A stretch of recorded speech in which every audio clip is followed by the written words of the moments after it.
Hey guys, and welcome back to this channel. In this video, I'll be showing you guys how you can export a high quality video in CapCut. So as you can see, there is a 180, no, not 180p, 1080p, sorry, above like the video. Select it, and you are going to slide everything to the right. So you want your resolution to be either 2K or 4K, and you want your frame rate to be 60 frames per second.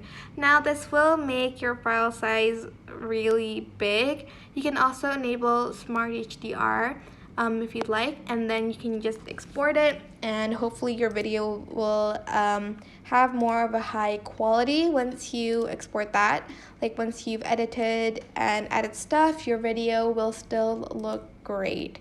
So yeah, that is basically it. Super simple, but I hope this tutorial was helpful for you guys. Don't forget to like, comment, share, and also subscribe to this channel if you haven't done that already. If you have any questions, just leave it in the comment section down below, and I will try my best to answer them all for you guys. If you found this video helpful, please select the thanks button down in the description box. I think it's above it actually, but yeah. Thank you so much for watching. Bye.